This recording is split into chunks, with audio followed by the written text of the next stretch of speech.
Hey everyone, welcome to God's Plan Your Part Year 2, where this year we're reading through and studying the entire New Testament one chapter at a time. Thanks again for joining us in discovering God's plan and your part in it. Today we are looking at John chapter 18, and on the surface, it's a pretty familiar story. If you've been around church for a long time, you've been around the Bible for a long time. If you've been around the podcast for a long time. This is Jesus being handed over, being arrested. Judas betrays him. He's taken into custody.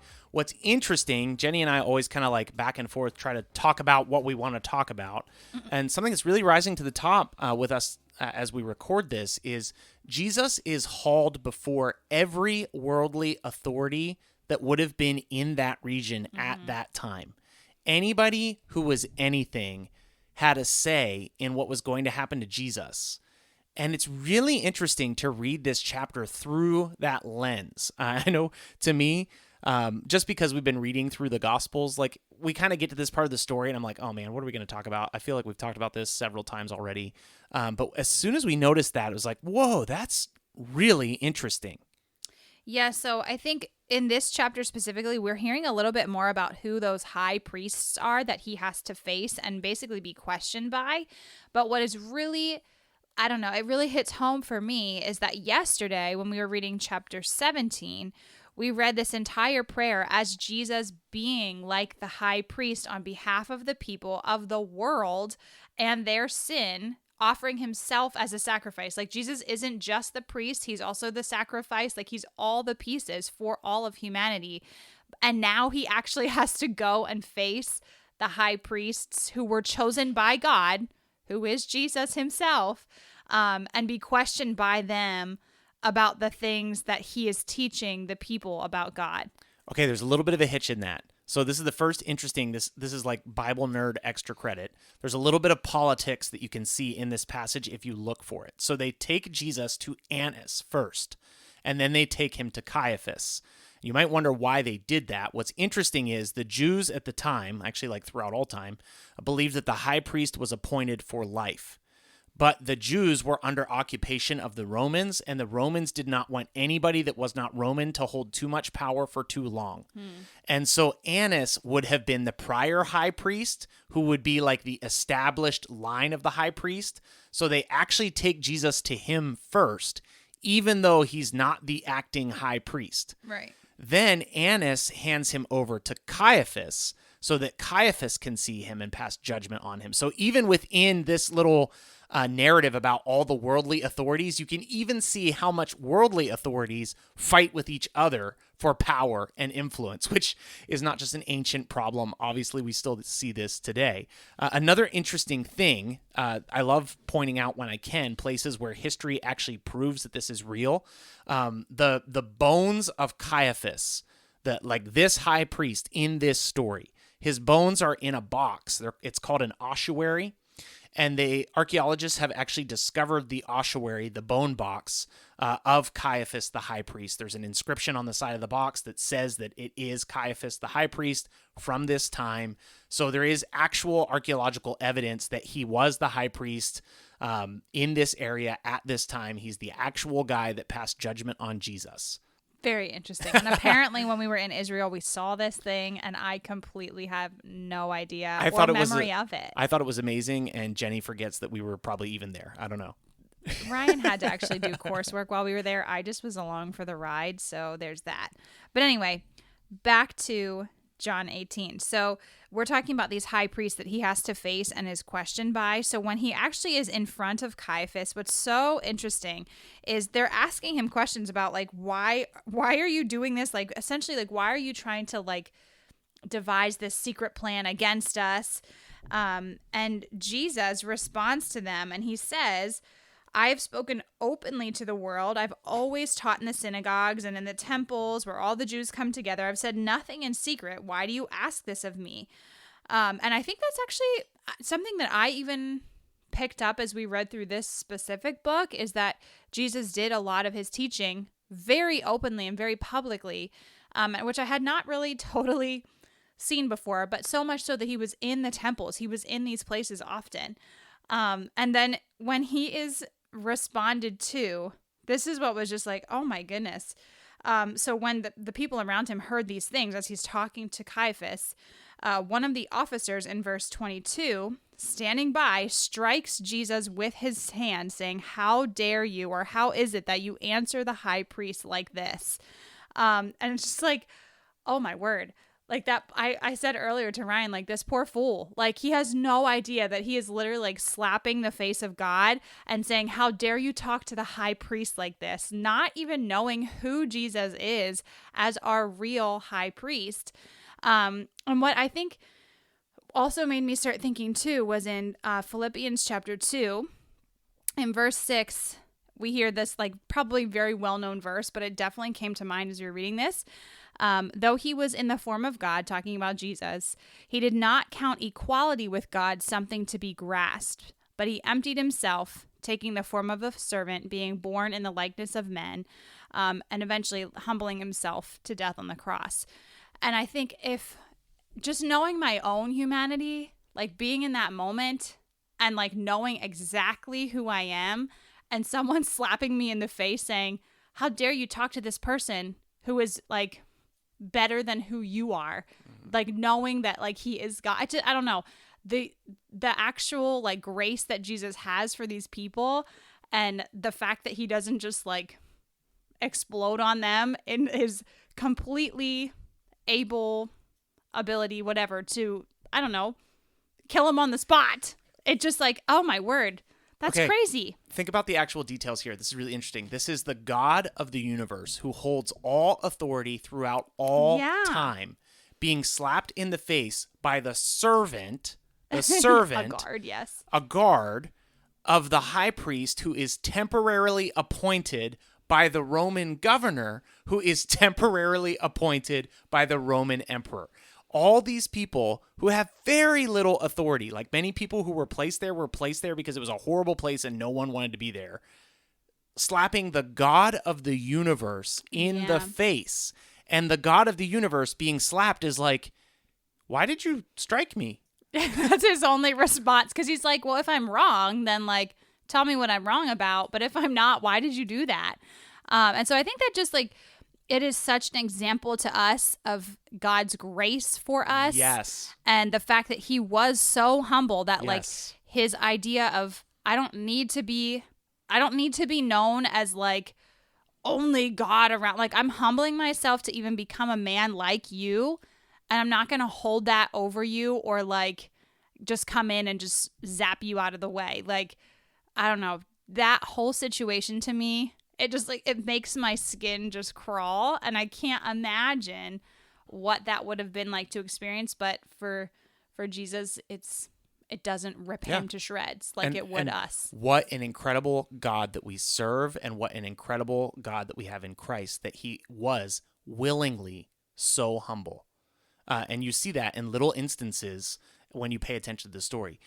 Bible nerd extra credit is that Luke chapter 23, talks also about Jesus in this period of the story being taken to Herod to be seen by Herod, who was like a temporarily appointed Jewish king. So you have the Jewish religious leaders passing judgment on Jesus. You have the Jewish political leaders passing judgment on Jesus.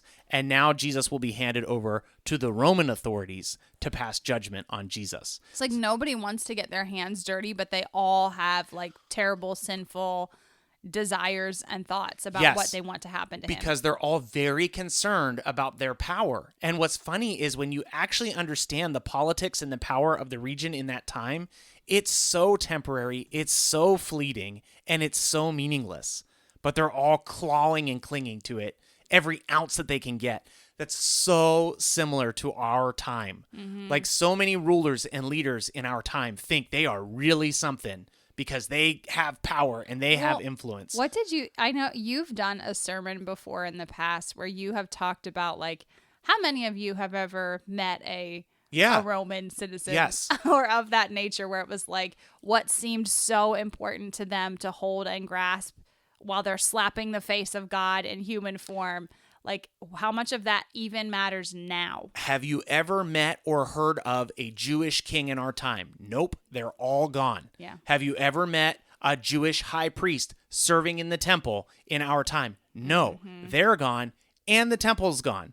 Have you ever met a Roman governing authority? No, because that was the largest empire at the time. Nobody thought anything could ever happen to it, and it's all gone. Do you know how many billions of Christians there are around the world? Yeah. Billions. And it just shows how powerful our God is, how faithful our God is, and how fleeting everything else is. And how backwards it is too. Like that verse in Philippians just keeps coming to me. Like, we don't need some God that's going to just come in and just wipe everybody out. Like, he comes in humility and in service to God the Father, and like offers himself as a sacrifice to us, completely like unneeded for him. Like, he has no need for us in any way, but has given himself for us completely. Like, that's crazy. It's like so backwards of what anybody would have thought or imagined. It's because you cannot ruin his plan. It is impossible to ruin his plan. The reason that people build armies and fortresses and start wars is because they're terrified that their time is ending. And they have to attack their enemies to weaken their enemies to ensure that their influence will stick. And it never sticks. And Jesus didn't do any of that. He did none of it. So Which actually is kind of a lead-in then to what you yep. were talking about at the end with this little section of like not of this world. It sets up perfectly. Jesus is going to come before Pilate, who is the Roman governor at the time. Most likely he was put there because he was on some kind of like administrative behavioral plan where he was like made to serve there because nobody wanted to serve there. He was known to be like fairly vicious because he didn't want any kind of like riots to break out in his region. And he asked Jesus straight up, "Are you the king of the Jews?" And Jesus is like, why are you asking me that? And then he says, let me see. Then Pilate said to him, "So you are a king?" And Jesus answered, "You say that I am a king, and for this purpose I was born, and for this purpose I have come into the world, to bear witness to the truth. Everyone who is of the truth listens to my voice." Pilate said to him, "What is truth?" Pilate kind of just dismisses him. Just a couple verses before that, Jesus explains, "My kingdom is not of this world. If my kingdom were of this world, my servants would have been fighting that I might not be delivered over to the Jews. But my kingdom is not of this world." That would have got Pilate's attention because Pilate would have been like, this guy's crazy. Like, he's not trying to lead a revolution. I don't really care about this guy. What's interesting is that Jesus is teaching us that he doesn't need an army to protect his influence. His influence is guaranteed because he is the creator of the universe, and we serve him faithfully. It is possible for this verse to like be misconstrued. And what I've seen before is that people will read this and say, well, Jesus said his kingdom's not of this world, so we shouldn't be striving to have influence in this world. That's not exactly what we should take from this. Just because Jesus says his kingdom is not of this world doesn't mean we shouldn't try to influence our culture, even our rulers in our society. Like, we most certainly should be trying to bring people to Christ through the gospel. We most certainly should be striving to influence like our kingdoms and cultures, but we don't do it the way that everybody else does it. We're not trying to raise a Christian army to bring about a Christian kingdom. We're trying to pray to God, fight a spiritual battle to bear physical fruit in our time. We want people to follow Christ. We want our kingdoms, our governors, our presidents, our rulers. We want them to follow Christ, but we go about it in a different way. So, like, really crazy, I think.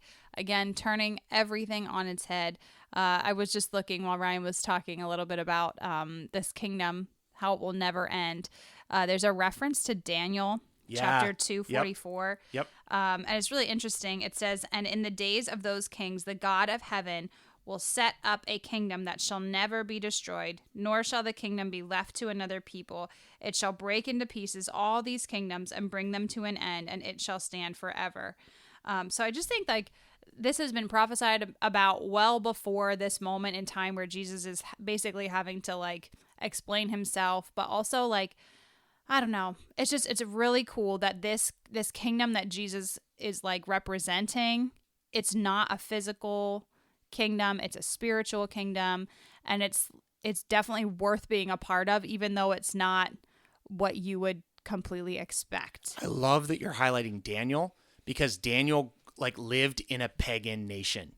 His nation did not serve God, and he like strived every day to lead that kingdom closer to God. He actually led several kings closer to God because of his God-centered influence and his God-centered passions and convictions. So he didn't just throw his hands up and say, well, my kingdom's not of this world. I guess I'll see God someday. No, he did his part to speak on God's behalf to the rulers that he was put in front of.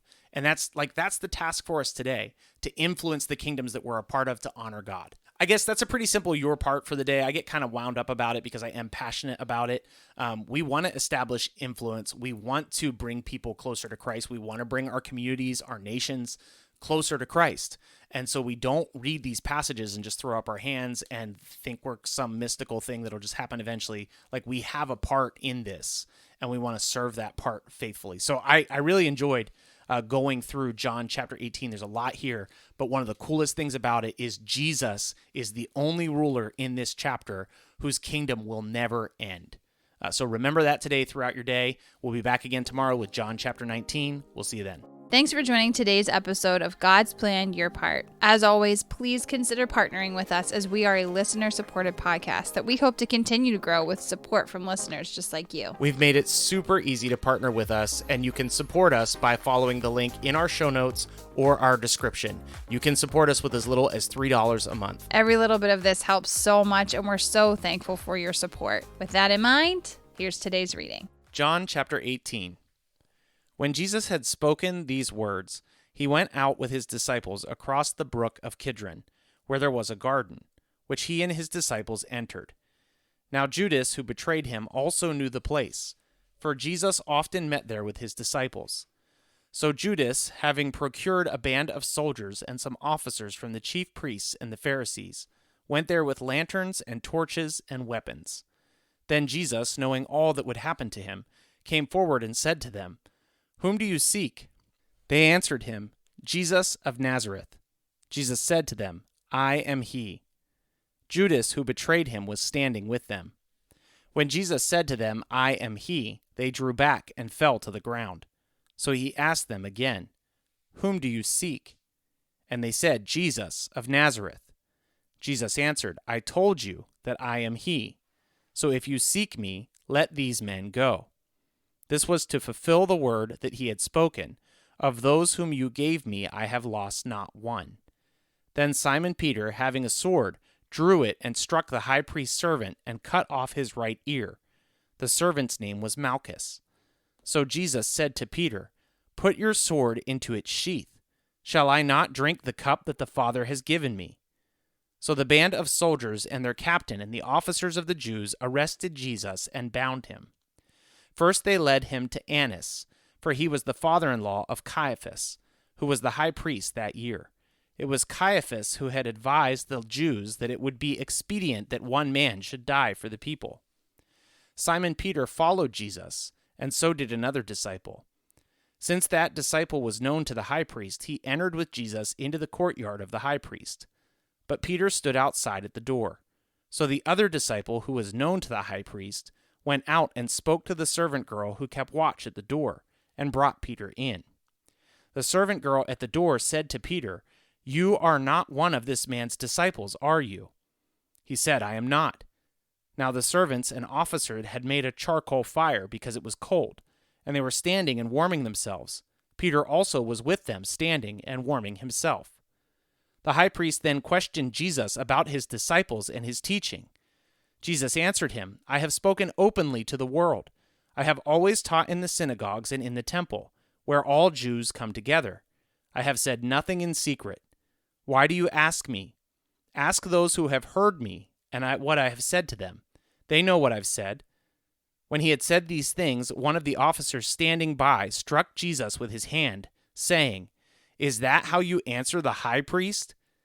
Jesus answered him, "If what I said is wrong, bear witness about what is wrong. But if what I said is right, why do you strike me?" Annas then sent him bound to Caiaphas, the high priest. Now Simon Peter was standing and warming himself. So they said to him, "You also are not one of his disciples, are you?" He denied it and said, "I am not." One of the servants of the high priest, a relative of the man whose ear Peter had cut off, asked, "Did I not see you in the garden with him?" Peter again denied it, and at once a rooster crowed. Then they led Jesus from the house of Caiaphas to the governor's headquarters. It was early morning. They themselves did not enter the governor's headquarters, so that they would not be defiled, but could eat the Passover. So Pilate went outside and said to them, "What accusation do you bring against this man?" They answered him, "If this man were not doing evil, we would not have delivered him over to you." Pilate said to them, "Take him yourselves and judge him by your own law." The Jews said to him, "It is not lawful for us to put anyone to death." This was to fulfill the word that Jesus had spoken, to show by what kind of death he was going to die. So Pilate entered his headquarters again and called Jesus and said to him, "Are you the king of the Jews?" Jesus answered, "Do you say this of your own accord, or did others say it to you about me?" Pilate answered, "Am I a Jew? Your own nation and the chief priests have delivered you over to me. What have you done?" Jesus answered, "My kingdom is not of this world. If my kingdom were of this world, my servants would have been fighting, and I might not be delivered over to the Jews. But my kingdom is not from the world." Then Pilate said to him, "So you are a king?" Jesus answered, "You say that I am a king. For this purpose I was born, and for this purpose I have come into the world, to bear witness to the truth.